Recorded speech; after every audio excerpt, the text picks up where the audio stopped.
to know your point of view.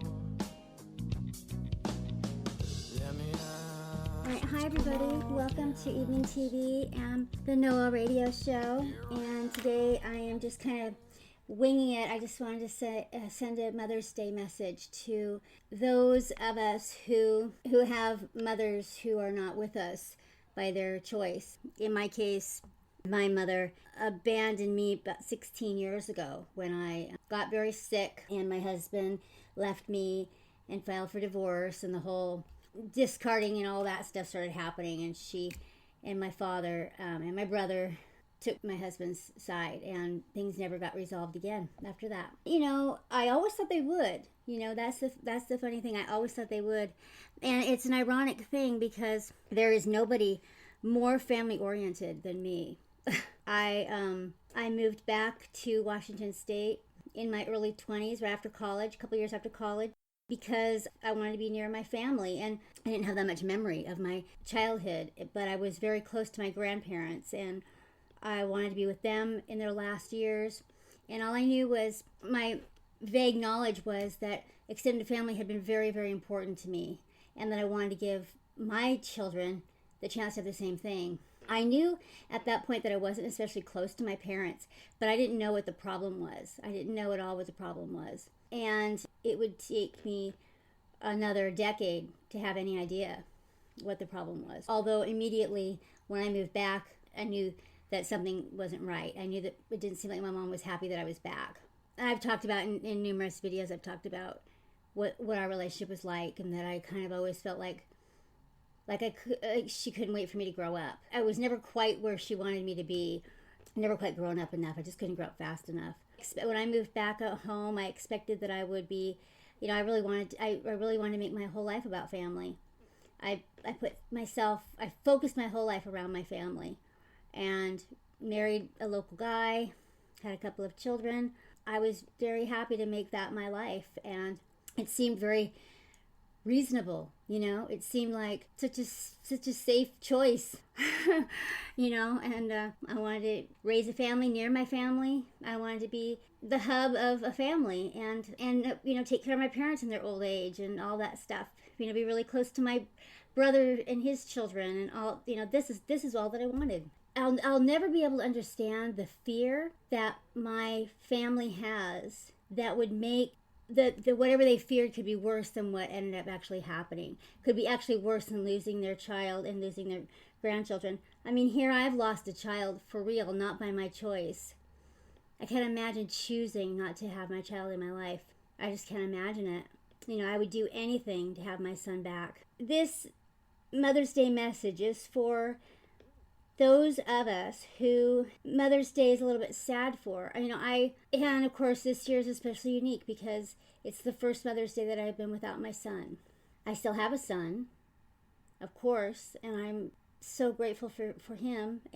But it's, at one point I had a mother, a mother-in-law, grandmothers, 2 children. You know, that's who I was celebrating Mother's Day with. And I do have a mother-in-law now, and she's wonderful. She's a really wonderful mother-in-law, and I'm grateful for her too. I wish I'd known her longer. You know, I didn't get to know her a long time, but she's lovely, really lovely. And you know, and I think about, you know, the picture on the picture that I have on the thumbnail for one of my Mother's Day videos is me pregnant with my first son.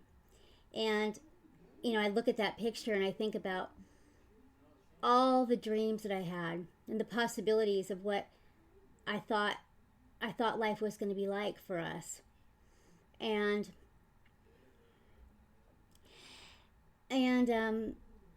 I was able to adapt that dream. I was able to adjust it a lot around, you know, that he ended up, you know, we had a lot that we went through, a lot of trauma, and a lot of stuff that we went through, and so I wasn't able to give him the life that I thought I was going to be able to give my children. They didn't have the extended family and all of that. You know, like I said, to this day, I mean, I will never understand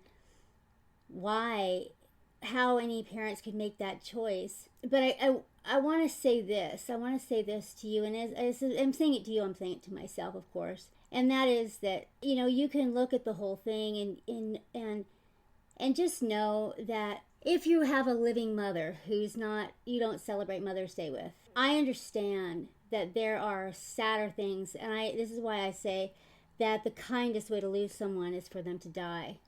Because losing someone any other way is just absolutely brutal, you know?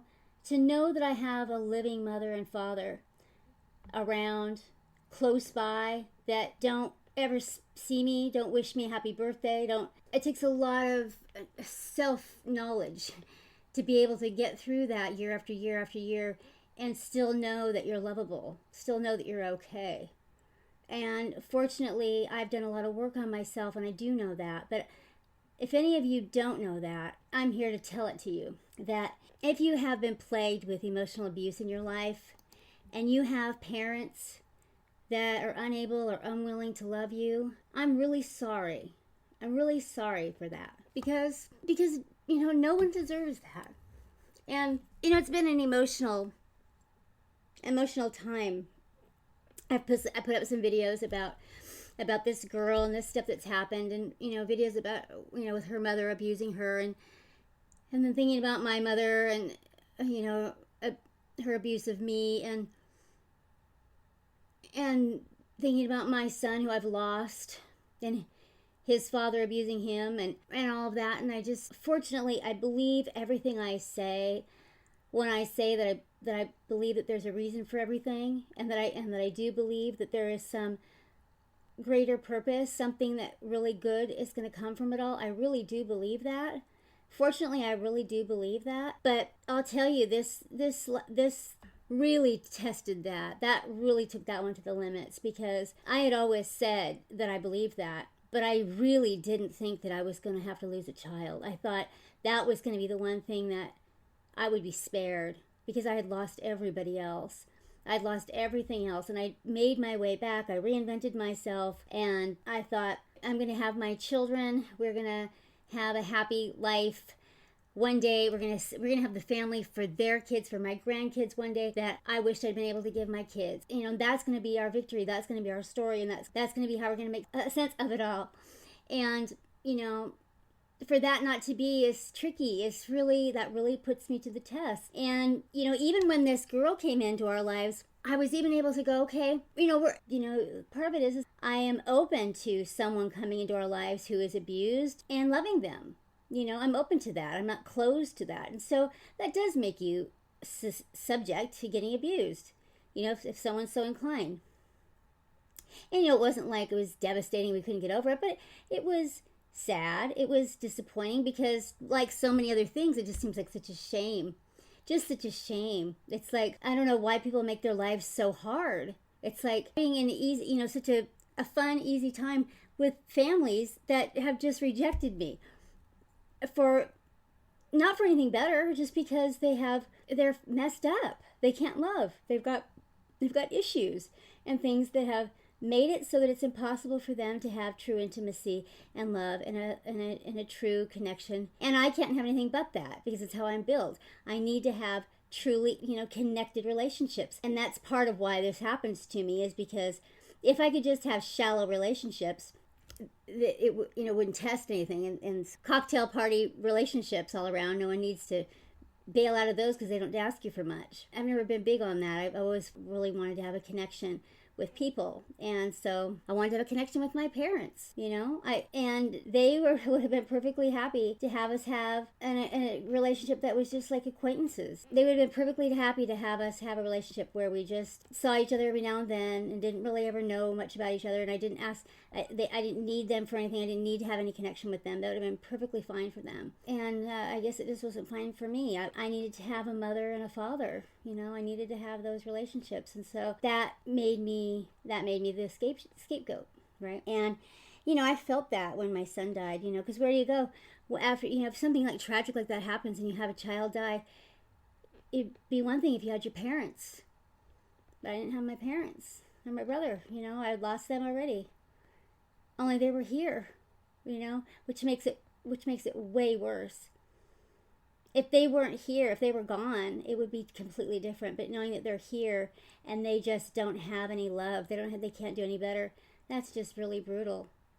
to know that they're here and they choose not to embrace their family is just, it's really, really brutal. And so, I don't know, obviously I don't know what all of your individual situations are, and I'd love to hear about it. I hope you start a discussion below talking about what your individual situations are. If you have parents that have died, or if they're estranged, or if you still try and have contact with them. I can honestly say that if it was at all possible, I would have maintained a relationship with my parents, but it was not at all possible. And it was never any question for me. I never had to do any no contact thing, because they no contacted me. I mean, it was really pretty much they just abandoned me, and I just let them. When they did that, there was nothing for me to do about it, and so that's where it stayed. I'm probably gonna. I'll probably go ahead and post, since it's been like a year now,